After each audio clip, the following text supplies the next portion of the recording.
Hello everyone, मैं Kavya frontier IAS online coaching centre में आप सभी का बहुत बहुत स्वागत करती हूँ। तो आज का हमारा टॉपिक है विमेन सेफ्टी एंड राइट्स। तो चलिए शुरू करते हैं। विमेन सेफ्टी एंड राइट्स को पढ़ने से पहले सबसे पहले हमें जानना जरूरी है कि वायलेंस अगेंस्ट वुमेन क्या है, आखिर जिसके अगेंस्ट में वुमेन को सेफ्टी चाहिए। आखिर वो कौन से वायलेंस हैं, कौन सी ऐसी कैटेगरी है जो इसके अंदर में आती है। तो अगर हम बात करें यूनाइटेड नेशन की, so the Declaration on Elimination of Violence Against Women, adopted by United Nations General Assembly in 1993, defines violence against women as United Nations General Assembly ने 1993 में एक डिक्लेरेशन अडॉप्ट किया, the declaration on elimination of violence against women, जिसके according violence against women की जो definition दी गई वो कुछ इस तरह से है: any act of gender based violence that results in or is likely to result in physical, sexual, or psychological harm or suffering to women, including threat of such act, coercion, or arbitrary deprivation of liberty, whether occurring in public or private life। ऐसा किसी भी तरह का gender based violence जो कि women के against किया जा रहा है या इंटेंड करता है उसको हार्म करने का, फिर चाहे वो फिजिकली हो, सेक्सुअली हो, साइकोलॉजिकली हो, या फिर ऐसा कोई भी इंसान किसी किसी वुमेन को थ्रेट कर रहा है ऐसे ये सब चीजें करने के लिए, वो भी इसमें इंक्लूड होगा। उसकी लिबर्टी को डिप्राइव किया जा रहा है, फिर चाहे वो पब्लिक लाइफ से रिलेटेड हो या प्राइवेट लाइफ से, ये सारी की सारी चीजें वायलेंस अगेंस्ट वुमेन के अंदर ही आएंगी। It encompasses, but is not limited to, physical, sexual और psychological violence occurring in the family। और ये जो violence against women है ये सिर्फ इस तक ही सीमित नहीं रह जाता, physical, sexual या psychological violence। इसमें मारपीट भी शामिल है, sexual abuse of female children in the house hold, जो छोटी बच्ची होती हैं घरों में, उनका अगर सेक्सुअल एब्यूज किया जाता है। डाउरी रिलेटेड वायलेंस है, आज भी हम इंडिया में देखते हैं कि डाउरी रिलेटेड बहुत से केसेस होते हैं जहाँ पे लड़कियों को शादी के बाद डाउरी के लिए इन लॉज या फिर फैमिली वाले हस्बैंड से रिलेटेड या उसके रिलेटिव्स आज भी उनको अब्यूज करते हैं, फिजिकली अब्यूज किया जाता है। मैरिटल रेप की अगर बात हो, फीमेल जेनिटल म्यूटिलेशन की बात हो, या फिर बाकी की ट्रेडिशनल प्रैक्टिसेस जो कि वुमेन के लिए हार्मफुल है। नॉन स्पाउसल वायलेंस, स्पाउस अगर नहीं भी कर रहा है बट उसके रिलेटिव अगर वो वायलेंस कर रहे हैं, violence related to exploitation, physical, sexual और psychological violence occurring within the general community, including rape की बात हो, sexual abuse, sexual harassment and intimidation at work. अगर जो उसका वर्क प्लेस है वहां पर भी उसको इंटिमिडेट किया जा रहा है, सेक्सुअल हैरेसमेंट किया जा रहा है या मेंटल हैरेसमेंट किया जा रहा है, कुछ इस तरह के कमेंट्स पास करके। इन एजुकेशनल इंस्टीट्यूशंस में अगर ऐसी कुछ चीज हो रही है, ट्रैफिकिंग इन वुमेन और फोर्स्ड प्रोस्टिट्यूशन, लड़कियों को अगर फोर्सफुली प्रोस्टिट्यूशन के बिजनेस में लाया जा रहा है। जनरली हम देखते हैं कि आज भी बहुत से ऐसे केसेस होते हैं जहां पर वुमेन की ट्रैफिकिंग हो रही है, कंट्री वाइड ट्रैफिकिंग होती है बॉर्डर एरियाज में।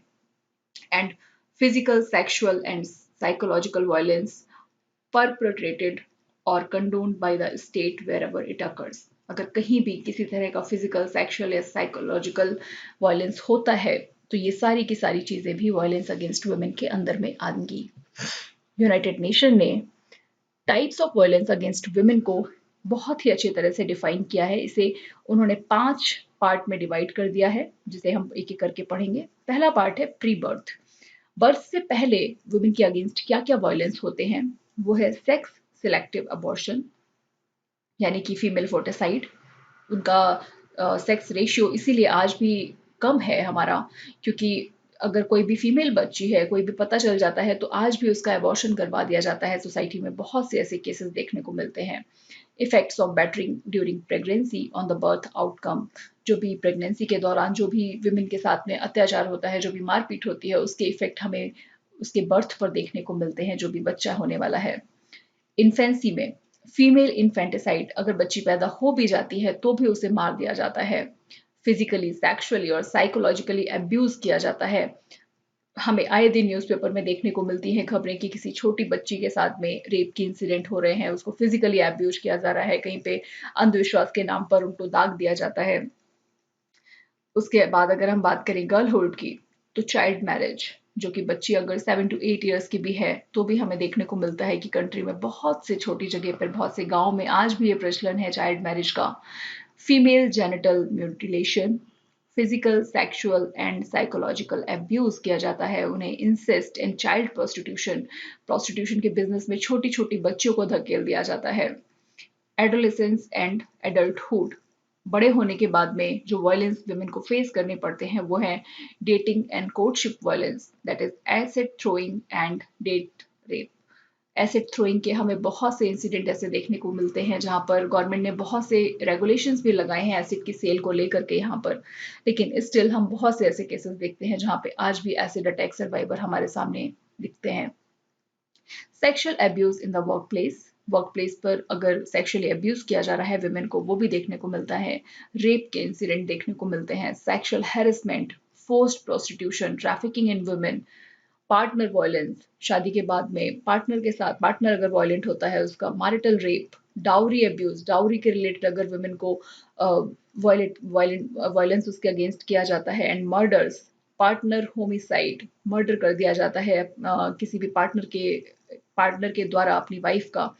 Psychological abuse, abuse of women with disabilities and forced pregnancy, forced pregnancy is also in women, violence against women. Elderly में अगर हम देखते हैं तो फोर्स्ड सुसाइड और homicide of widows for economic reasons, बड़े होने के बाद में वुमेन को एक एल्डरली एज में आने के बाद जो चीजें देखने को मिलती हैं वो है फोर्स सुसाइड, उसका इस हद तक शोषण कर दिया जाता है कि she is force to have suicide or she has no other option left, or homicide of widows for economic reason, sexual, physical and psychological abuse। तो ये सारे के सारे 5 पार्ट में जो वायलेंस होते हैं वुमेन के अगेंस्ट, यूनाइटेड नेशन ने इन्हें बहुत ही अच्छे से कैप्चर किया है। अब हम जानना चाहेंगे कि आखिर इसके रीजंस क्या है, वायलेंस जो होता है वुमेन के अगेंस्ट उसके रीजंस क्या क्या हैं। तो एक रीजन, सबसे बड़ा जो रीजन है वो है हमारा पेट्रियार्कल सोसाइटी। एक जो माइंड सेट है वो चेंज जब तक नहीं होगा तब तक वुमेन के अगेंस्ट ये सारे के सारे इंसिडेंट होते रहेंगे। उसके बाद में अगर कोई भी ऐसी घटना हो भी जाती है तो पुलिस कंप्लेन की जाती है, तो पुलिस की जो इनएफिशिएंसी हमें देखने को मिलती है, जो भी लॉन्ग टाइम लगता है इन्वेस्टिगेशन फेज में, वो एक सबसे बड़ा रीजन है। अगर जुडिशरी में अगर वो कोर्ट को अप्रोच करती है तो जो डिले होता है जस्टिस में, केस सालों साल चलता रहता है। हमने जैसे कि निर्भया के केस में भी देखा, सालों साल केस चलता रहेगा, उसके बाद में उसका जो भी रिजल्ट होता है तब सामने आता है। उसके बाद में जो एक सोशल स्टिग्मा है रेप सर्वाइवर को लेकर के, या ऐसा कोई भी इंसिडेंट अगर वुमेन के अगेंस्ट हो जाता है तो हमारी सोसाइटी वुमेन को ही फोर्स करती है कि शांत रहने के लिए, चुप रहने के लिए, आवाज ना उठाने के लिए। ये एक सबसे बड़ा ड्रॉबैक है यहाँ पर वायलेंस अगेंस्ट वुमेन के लिए। इसके सॉल्यूशंस क्या क्या हो सकते हैं?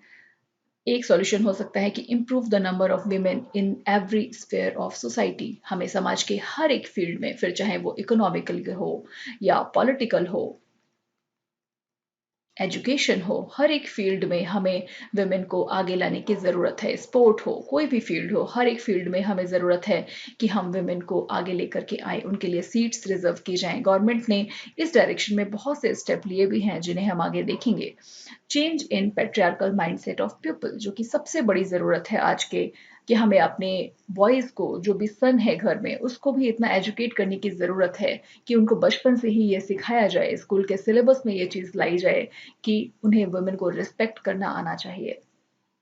एजुकेटिंग वुमेन, वुमेन को एजुकेट करना जिससे कि वो कदम से कदम मिला करके सोसाइटी में चल सकें और अपना एक जगह बना सकें। Fast track court to hear the cases, अगर कोई भी जो सर्वाइवर है, जो भी जिसके साथ भी अगर वायलेंस हुआ है, वो अगर कोर्ट को रीच करती है तो उसके लिए फास्ट ट्रैक कोर्ट बनाए जाने चाहिए। Only strict law cannot solve the problem of women's safety in India. Rather, the implementation of these laws in a time-bound manner can solve the issue to a large extent. सिर्फ अगर हम strict laws बना देंगे, India में already बहुत से law बने हुए हैं विमेन सेफ्टी को लेकर के, लेकिन जब तक उनका इम्प्लीमेंटेशन प्रॉपर तरीके से नहीं होगा और एक टाइम बाउंड मैनर में नहीं किया जाएगा, जस्टिस जो है वो जब तक कि टाइमली डिलीवर नहीं किया जाएगा, किसी भी लॉ को बनाने का कोई मतलब नहीं है। हम इस प्रॉब्लम को तब तक सॉल्व नहीं कर सकते। तो अभी हमने बात की वायलेंस अगेंस्ट वुमेन के बारे में, तो अब हम बात करेंगे कि वुमेन सेफ्टी आखिर क्या है, उसकी डेफिनेशन क्या है, वुमेन सेफ्टी में क्या क्या चीजें आती हैं। The principle of gender equality is enshrined in the Constitution of India. जो जेंडर इक्वालिटी की बात है, जैसे कि हमने अभी इसके पहले की स्लाइड में भी डिस्कस किया कि जब तक कि किसी भी लॉ का, जो भी गवर्नमेंट जितने भी लॉ बनाती है, जितनी भी पॉलिसी बनाती है, जब तक उनका प्रॉपर इम्प्लीमेंटेशन नहीं होगा, लॉ बनाने का ऑन पेपर कोई भी मतलब नहीं रह जाता. तो the principle of gender equality is enshrined in Constitution of India. In order to uphold and implement the constitutional mandate, the state has enacted various laws. State ने बहुत सारे laws बनाए हैं and taken various measures intent to ensure equal right को ensure करने के लिए, social discrimination को रोकने के लिए, and various form of violence and atrocities जो women के against होती हैं, उनके लिए बहुत से law गवर्नमेंट ने ऑलरेडी बनाए हुए हैं.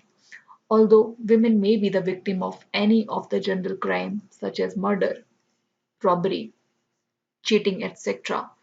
वुमेन बहुत से ऐसे केसेस होते हैं जिनकी विक्टिम हो सकती हैं, like murder, robbery and cheating. लेकिन जो क्राइम जेंडर स्पेसिफिक होते हैं, यानी कि directed specifically against women, like gender specific crime, they are only characterise as crime against women. उन्हें ही हम कहते हैं कि वुमेन के अगेंस्ट वायलेंस हुआ है, वुमेन के अगेंस्ट ही क्राइम हुआ है. तो बात करते हैं वुमेन सेफ्टी क्या है. वुमेन सेफ्टी सिर्फ फिजिकली, साइकोलॉजिकली या उसको इस कोई भी अगर इस तरह का वायलेंस वुमेन के अगेंस्ट हो रहा है, सिर्फ वहां तक सीमित नहीं रह जाती है कि हमने फिजिकली वायलेंट होने से वुमेन को बचा लिया, उसके अगेंस्ट कोई भी साइकोलॉजिकली कोई भी ऐसी चीज ना हो जिससे कि उस पे कुछ गलत साइकोलॉजिकल इम्पैक्ट पड़े. विमेन सेफ्टी एक बहुत ही ब्रॉडर टर्म है जो कई और भी एंगल्स को कवर करता है. Women safety involve strategies, practices and policies. ऐसी स्ट्रेटजी, ऐसी प्रैक्टिसेस और ऐसी policies which aim to reduce gender based violence, जो कि जिनका एम हो कि उन्हें जेंडर बेस्ड वायलेंस को खत्म करना है, वुमेन के अगेंस्ट जो भी वायलेंस हो रहा है उसे खत्म करना है, including women's fear of crime. इस हद तक कि वुमेन का जो क्राइम है उसके लिए डर ही खत्म हो जाए. ऐसी स्ट्रेटजीज हमें बनाने की जरूरत है, ऐसी प्रैक्टिसेस करने की जरूरत है और ऐसी पॉलिसीज बनाने की जरूरत है और उनका प्रॉपर इम्प्लीमेंटेशन भी किया जाए. ये वुमेन सेफ्टी की डेफिनेशन है. Women's safety involves safe spaces where they can move freely. Women's safety में ये भी इन्वॉल्व करता है कि विमेन को ऐसे सेफ स्पेस प्रोवाइड किए जाएं जहां पे वो फ्रीली मूव कर सकें, फ्रीली वर्क कर सकें, फ्रीली वॉक कर सकें, चाहे वो उनका वर्क स्पेस हो या फिर रेजिडेंस हो, जहां पर वो खुद को फियरलेस और फ्री फील कर सकें. Women safety involve freedom from poverty. गरीबी से भी उनको आज़ादी जब मिलेगी उसके बाद ही वुमेन सेल्फ डिपेंडेंट हो पाएंगी और खुद को सेफ महसूस कर पाएंगी. It includes safe access to water, the existence and security of communal toilet facilities in informal settlement. Bharat में स्वच्छ भारत अभियान के अंदर वुमेन की सेफ्टी की बात प्रधानमंत्री जी ने भी की थी और इस बात को ही ध्यान में रखते हुए स्वच्छ भारत अभियान को बहुत ही एक नए तरीके से नए लेवल पर ले जाया गया, जिससे कि जिसका इम्पैक्ट भी हमें देखने को मिला. स्लम अपग्रेड करने की जरूरत है. Gender sensitive street and city design. एक ऐसे स्ट्रीट और सिटी डिजाइन की जरूरत है और ये विमेन सेफ्टी में आता है जहां पर विमेन फ्रीली मूव कर सकें, फ्रीली वॉक कर सकें. Safe car parking, shopping centres, public transportation में हमें अगले कई बार सुनने को मिलता है कि वुमेन सेफ्टी के प्रोविजन प्रॉपरली फॉलो नहीं किए जाते हैं. तो वुमेन सेफ्टी इसको भी इन्वॉल्व करती है कि उसे एक सेफ पब्लिक ट्रांसपोर्ट प्रोवाइड किया जाए, सेफ जगह प्रोवाइड की जा सके जहां पर वो अपनी पार्किंग कर सके, शॉपिंग सेंटर्स हो ऐसे, स्ट्रीट हो ऐसे, ऐसे सिटी हो जहां पे कि वो सेफ फील कर सके. Women safety also involve financial security and autonomy. जो मैंने पीछे अभी बात की पॉवर्टी के लिए कि उनको गरीबी से भी फ्री होने की जरूरत है वुमेन सेफ्टी के लिए, तो फाइनेंशियल सिक्योरिटी उतनी ही जरूरी हो जाती है. जब तक कि गवर्नमेंट किसी पे, वुमेन किसी पे डिपेंडेंट रहेंगी, उनको सेफ्टी उनकी जो होती है वो हमेशा ही एक अंडरमाइन की जाती रहेगी. पैट्रियार्कल सोसाइटी का माइंडसेट जो है वो और उसको बढ़ावा मिलेगा. Include economic empowerment of women.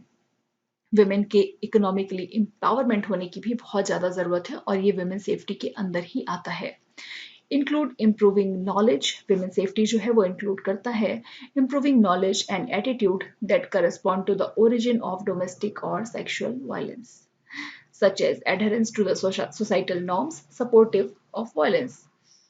Include women and girls full participation. Women safety जो है वो ये भी इंक्लूड करती है कि गर्ल और वुमेन जो है उनका फुल पार्टिसिपेशन हो कम्युनिटी लाइफ में, लोकल गवर्नमेंट में, जैसे कि हमारे यहाँ भी प्रोविजन है 73rd 74 जो एक्ट है हमारा, जो अमेंडमेंट किया गया बाद में, उसमें पंचायती राज सिस्टम में वुमेन का रिजर्वेशन है।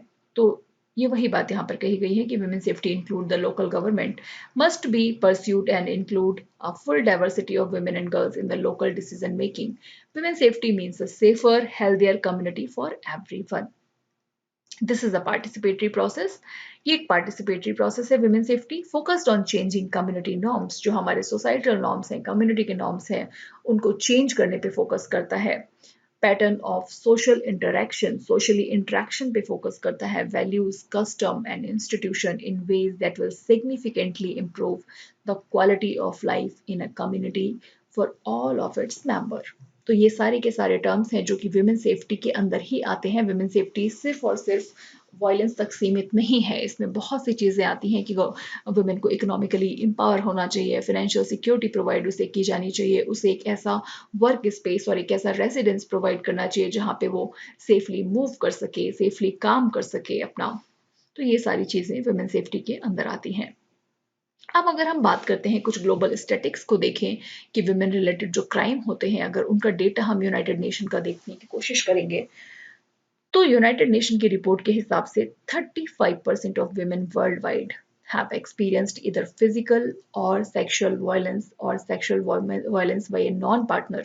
Non-partner means not her husband, including sexual harassment at some point in their life. Globally अगर हम बात करें तो 35% जो विमेन हैं उन्होंने अपनी किसी ना किसी अपनी लाइफ में किसी ना किसी फेज में या तो फिजिकल वायलेंस या सेक्सुअल वायलेंस फेस किया ही होता है, या तो अपने पार्टनर के द्वारा या फिर किसी नॉन पार्टनर के द्वारा।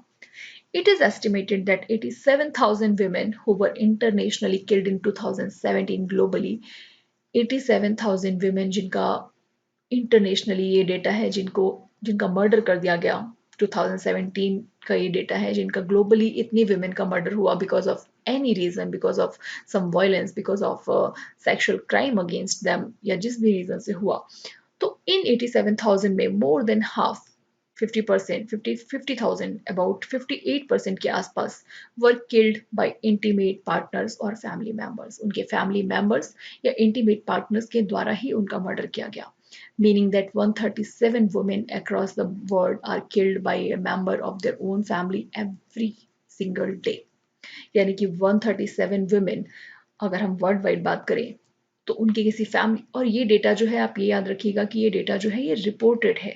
बहुत सा ऐसा डेटा होता है जो कि रिकॉर्ड में ही नहीं रहता है, मीन्स हमेशा रियल नंबर जो रिकॉर्डेड डेटा है उससे कहीं ज़्यादा होता है। तो जो रिकॉर्डेड है उसमें भी इतना है कि 137 वुमेन जो है अक्रॉस द वर्ल्ड अपने ही फैमिली मेंबर के द्वारा हर एक दिन में इतनी वुमेन की हत्या कर दी जाती है। Adult women account for nearly half, यानी कि 49% of all the human trafficking victim detected globally। जो एडल्ट वुमेन है, जितनी भी ह्यूमन ट्रैफिकिंग होती है बॉर्डर एरियाज में या एक कंट्री से दूसरे कंट्री में, उसमें अराउंड 49% जो है वो विमेन की होती है, जो एडल्ट वुमेन होती हैं। उनको प्रोस्टिट्यूशन में धकेल दिया जाता है। It is estimated that there are 650 million women and girls in the world today who were married before the age of 18। India में लॉ है कि वुमेन की जो एज है मैरिज की वो 18 ईयर्स है और बॉयज़ के लिए 21 ईयर्स है। स्टिल अगर हम ग्लोबली बात करें तो 650 मिलियन वुमेन और गर्ल्स ऐसी हैं, इंडिया में भी बहुत सी जगह है जहाँ पर अभी भी चाइल्ड मैरिजेस की जाती हैं। वर्ल्ड वाइड 650 मिलियन वुमेन हैं जिनकी शादी जो है वो 18 ईयर्स के पहले ही कर दी जाती है। 82% of women parliamentarians who participated in a study conducted by the Inter-Parliamentary Union in 39 countries across the 5 regions reported having experienced some form of psychological violence while serving their terms। 82% of women, यानी कि अगर women जो है उनको हम parliament में involve करते भी हैं, पार्लियामेंट में वो आ जाती हैं, हम लोकल गवर्नमेंट का उनको हिस्सा भी बना लेते हैं, फिर भी उनको जो कमेंट्स फेस करने पड़ते हैं, जो साइकोलॉजिकल वायलेंस उन्हें फेस करना पड़ता है अपने टर्म्स में, उनकी संख्या 82% तक है। अगर हम बात करें कि इतना जो हमने डेटा देखा कि जो वायलेंस होता है वुमेन के अगेंस्ट वर्ल्ड वाइड, तो यूनाइटेड नेशन ने क्या क्या स्टेप लिए हैं इसके लिए। तो यूनाइटेड नेशन ने एक यूएन वुमेन, एक उनकी एंटिटी है, उसे क्रिएट किया हुआ है। UN women is a UN entity dedicated to gender equality and empowerment of women. जो यूएन वुमेन है वो स्पेसिफिकली डेडिकेटेड टू वुमेन है, जो कि जेंडर इक्वालिटी पे काम करती है और वुमेन के एम्पावरमेंट पे पूरी तरह से डेडिकेटेडली काम करती है। Gender inequality is pervasive with women lacking access to decent employment.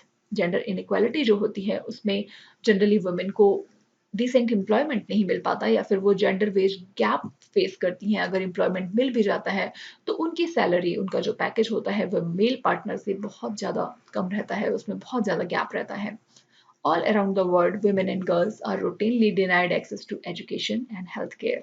आज भी हमें देखने को मिलता है कि women और girls जो हैं उनको रूटीनली एजुकेशन के लिए मना कर दिया जाता है, या उनको उतना एक्सेस नहीं मिल पाता जितना कि मेल जो पार्टनर्स होते हैं, जो बच्चे होते हैं, लड़के, उनको स्कूल जाने को मिलता है, या हेल्थ केयर में फैसिलिटीज जो प्रोवाइड की जाती हैं वो विमेन को और गर्ल्स को नहीं मिल पाती। They are under represented in economic and political decision making and suffer from the violence and discrimination. वो इकोनॉमिक स्फेयर हो या फिर पॉलिटिकल स्फेयर हो, जहाँ पर डिसीजन मेकिंग की बात आती है तो उनको हमेशा अंडर रिप्रेजेंट किया जाता है। A global champion for women and girls, UN Women, was established to accelerate the progress on meeting their needs worldwide. इसीलिए UN Women का जो है वो establish किया गया। In July 2010 में यूनाइटेड नेशन जनरल असेंबली ने UN Women को क्रिएट किया। द यूनाइटेड नेशन एंटिटी एक यूनाइटेड नेशन की एंटिटी है जो जेंडर इक्वालिटी पे और वुमेन एम्पावरमेंट पे पूरी तरह से काम करती है। इसके मेन रोल्स क्या हैं यूनाइटेड नेशन वुमेन के? यूएन वुमेन जो है it will support inter governmental bodies, जो भी इंटर गवर्नमेंट बॉडीज होंगी उनको सपोर्ट करेगा, उनकी पॉलिसीज को, such as the commission on the status of women, जैसे कि स्टेटस ऑफ वुमेन पे जो कमीशन बनाया गया in their formulation of policies, उन्हें पॉलिसी बनाने में उनकी मदद करेगा, ग्लोबल स्टैंडर्ड सेट करने में और उनको नॉर्म्स को डिसाइड करने में उनकी मदद करता है। क्योंकि ग्लोबल डेटा यूनाइटेड नेशन का जो है उसके अकॉर्डिंग यूएन वुमेन जो है वो पूरी तरह से एक पूरा ओवरव्यू लेकर, not a country specific overview लेकर के एक अलग प्रोविजन डिसाइड कर सकता है, उनको पॉलिसी बनाने में हेल्प कर सकता है। To help the member state, जितने भी इसके मेंबर स्टेट है उनको हेल्प करता है टू इम्प्लीमेंट दीज स्टैंडर्ड, जो ये नॉर्म्स डिसाइड किए गए हैं, जो पॉलिसीज बनाई गई हैं उनको इम्प्लीमेंट करने में उनकी मदद करता है। Standing ready to provide suitable technical and financial support to those countries that requested। और अगर कोई कंट्री टेक्निकल या फाइनेंशियल सपोर्ट के लिए रिक्वेस्ट करती है तो ये उसको टेक्निकल और फाइनेंशियल सपोर्ट भी प्रोवाइड करता है। And to forge effective partnership with civil society, और सिविल सोसाइटी के साथ में एक इफेक्टिव पार्टनरशिप स्टेब्लिश करना ये यूनाइटेड नेशन वुमेन का मेन रोल है। To hold the united nation system accountable for its own commitment on gender equality including regular monitoring of system wide progress. United nation system को accountable ठहराना इसके अपने commitments के लिए जो कि इसने जेंडर इक्वालिटी पे किए हैं, चाहे वो फिर रेगुलर मॉनिटरिंग हो सिस्टम वाइड प्रोग्रेस की, उसके लिए भी उसको अकाउंटेबल ठहराना भी एक इसका काम है। विमेन एम्पावरमेंट पे ये काम करता है। इसका एक जो मेन रोल है वो है achievement of equality between women and man, वही जो ऊपर बात की गई है कि वुमेन का एम्पावरमेंट एंड इनइक्वालिटी को खत्म करना, इक्वालिटी स्टेब्लिश करना विमेन एंड मैन के बीच में as a partner, and beneficiaries of development, human right, humanitarian action and peace and security। peace और security provide करना, human rights को उनकी रक्षा करना, ये सारा काम यूनाइटेड नेशन वुमेन के मेन रोल है। यूनाइटेड नेशन वुमेन की एक ब्रांच जो है वो इंडिया में भी है, जिसका कि हेडक्वार्टर दिल्ली में है। उसके मेन टास्क क्या है? United nation office based in new Delhi cover 4 countries, India, Bhutan, Maldives and Sri Lanka. In 4 country को ये कवर करता है। United nation women stands behind women equal participation in all aspect of life. जितने भी लाइफ के एस्पेक्ट हैं, फिर चाहे वो इकोनॉमिकल हो, चाहे पॉलिटिकल हो, हेल्थ रिलेटेड हो, एजुकेशन रिलेटेड हो, सब में इक्वल पार्टिसिपेशन वुमेन का हो, इस चीज को एश्योर करता है United nation women India.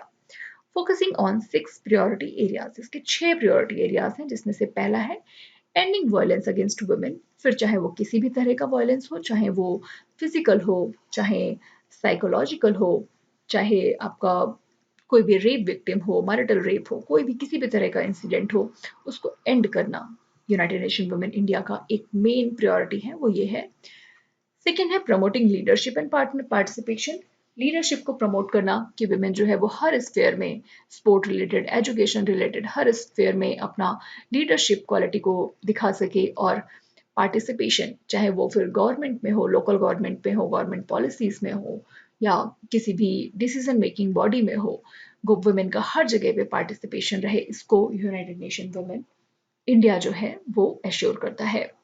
National planning and budgeting, जो बजटिंग में है उसमें वुमेन के लिए, जो गर्ल चाइल्ड हैं उनके लिए क्या क्या प्रोविजन है बजट में, उनके लिए कितना बजट अलॉट किया गया है, या प्लानिंग जो होती है पॉलिसीज की, वो वुमेन के फेवर में हो, इसको एश्योर करता है।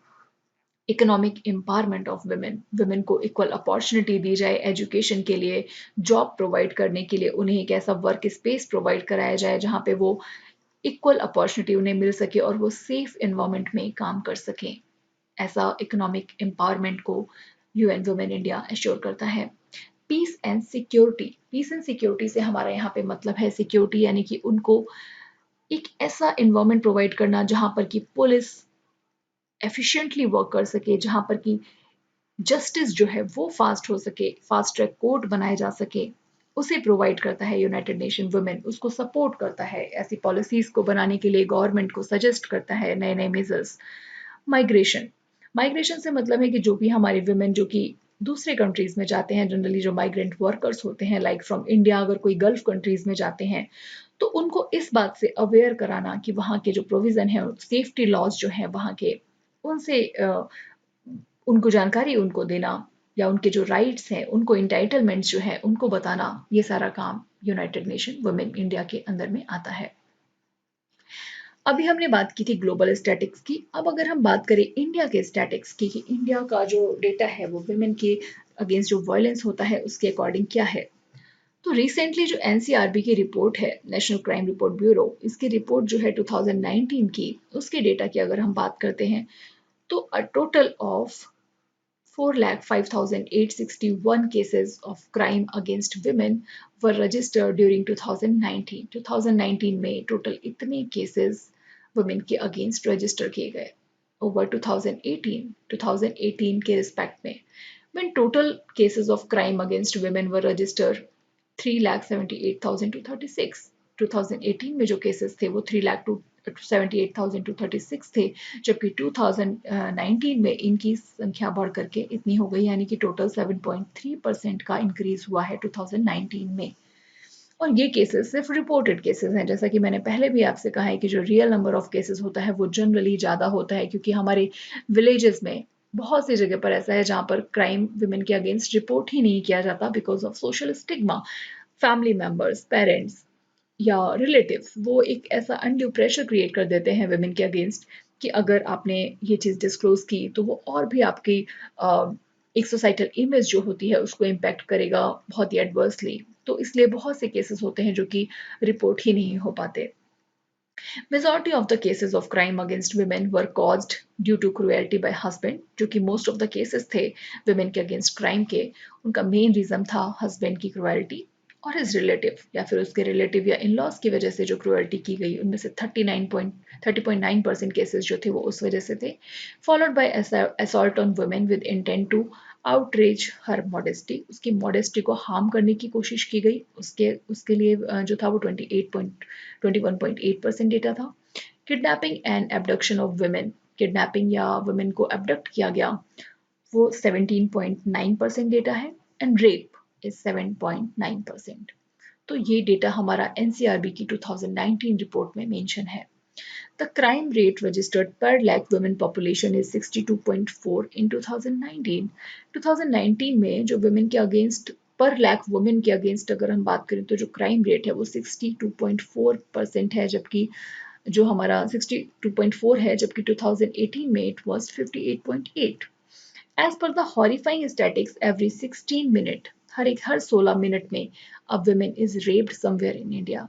इंडिया में हर 16 मिनट में एक वुमेन का कहीं ना कहीं रेप होता है, and every 4 minute women experience cruelty at the hand of her in laws.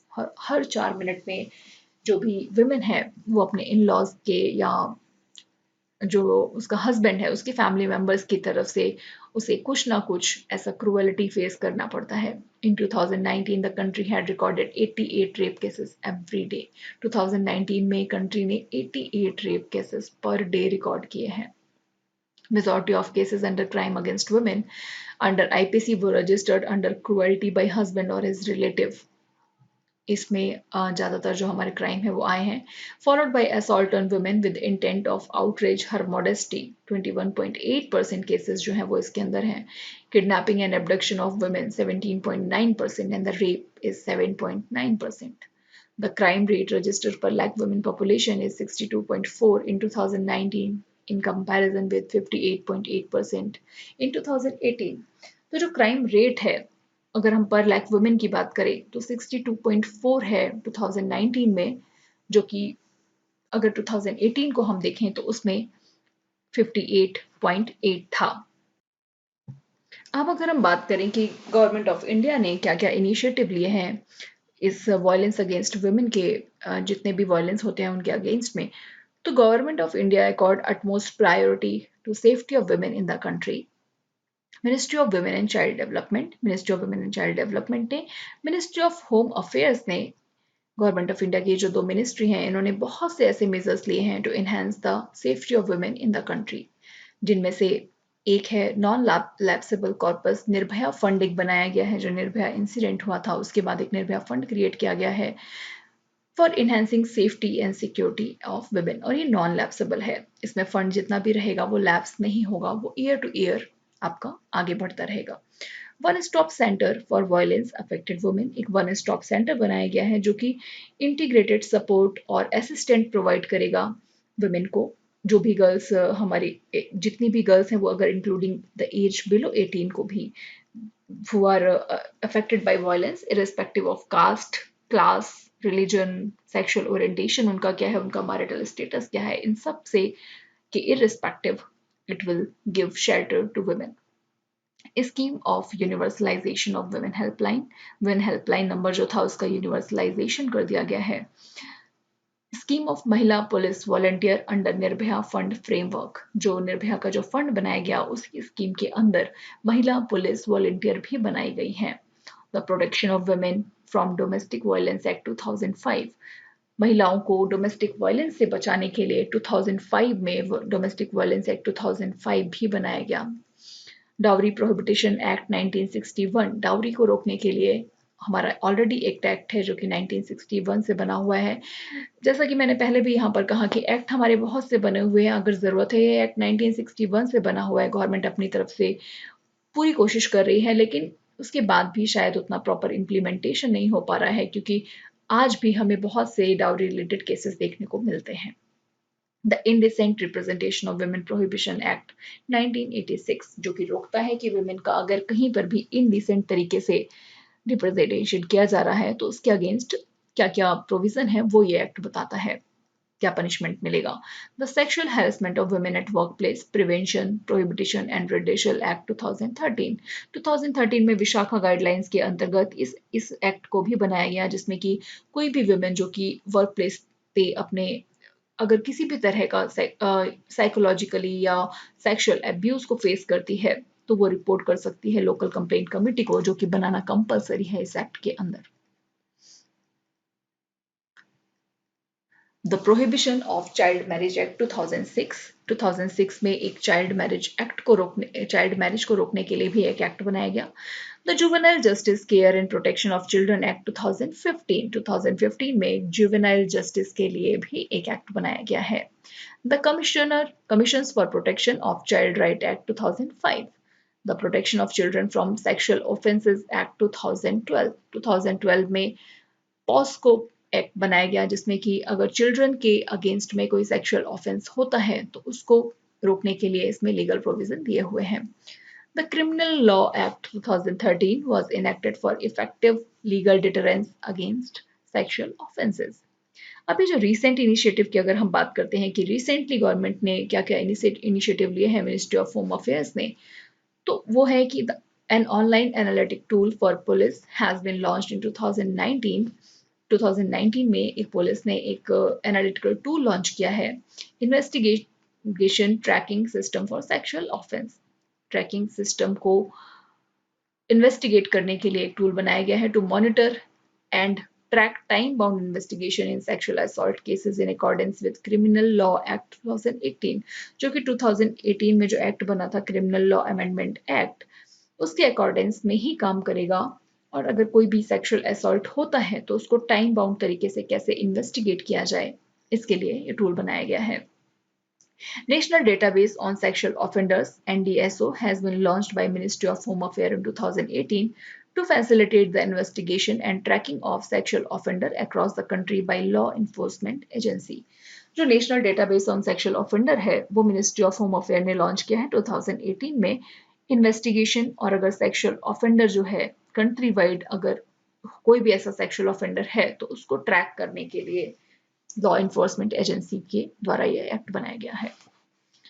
Emergency response support system which provide a single emergency number 112, जैसे कि पिछले स्लाइड में भी कहा था कि यूनिवर्सलाइजेशन हो गया है हेल्पलाइन नंबर का, तो इमरजेंसी रिस्पॉन्स सपोर्ट सिस्टम है वो एक इमरजेंसी नंबर प्रोवाइड करता है जिसे कि कंट्री वाइड है ये number, based computer aided dispatch of field resource to the location of distress has been operationalized in 20 state in UT in 2019 18-19 और 2018-19 में इसे 20 स्टेट और यूटी में ऑपरेशनलाइज भी कर दिया गया है।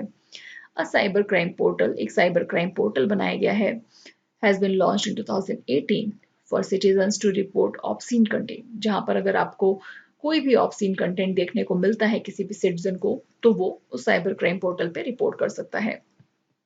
Further, the cybercrime forensic lab have been set up in several states. बहुत से स्टेट में साइबर क्राइम फोरेंसिक लैब भी बनाई गई हैं and training of over 3,664 personal including 410 public prosecutor and judicial officers in identifying, detecting and resolving cyber crime, जो 3,664 personal है जिसमें से कि 410 पब्लिक प्रोसिक्यूटर हैं, जुडिशियल ऑफिसर्स हैं, उनकी ट्रेनिंग की जाएगी जिससे कि वो आइडेंटिफाई और डिटेक्ट कर सकें रिजॉल्विंग साइबर क्राइम को करने में जो कि वुमेन के अगेंस्ट होते हैं और चिल्ड्रन के अगेंस्ट होते हैं।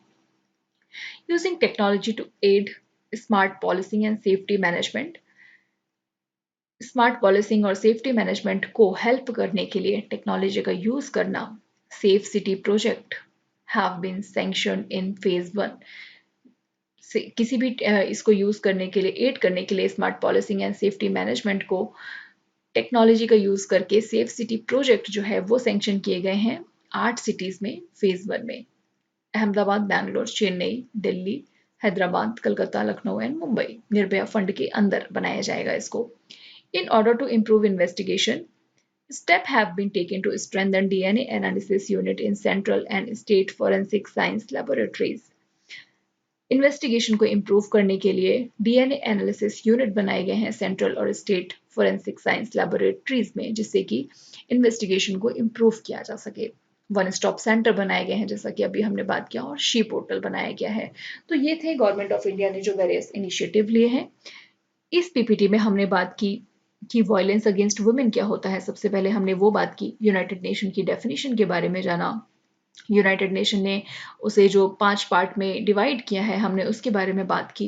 फिर हमने बात की कि ग्लोबल स्टैटिक्स क्या है, कि ग्लोबली कितना डेटा है जो कि हमें वुमेन के अगेंस्ट वायलेंस कितना हो रहा है उसके बारे में बात करता है। फिर ग्लोबली इस पर क्या स्टेप लिए गए हैं यूनाइटेड नेशन के द्वारा, हमने वो बात की। फिर इंडिया में क्या स्टैटिक्स है और इंडिया ने क्या स्टेप लिए हैं, ये सब हमने इस बारे में बात की इस पीपीटी में। अगर आपको और भी डिटेल में पढ़ना है तो यहाँ पर जो रेफरेंसेस यूज किए गए हैं वो मेंशन किए हैं, आप इस पर जा करके और भी डिटेल में इसको पढ़ सकते हैं। तब तक के लिए thank you so much for watching the video and keep dreaming, keep working hard. Thank you so much.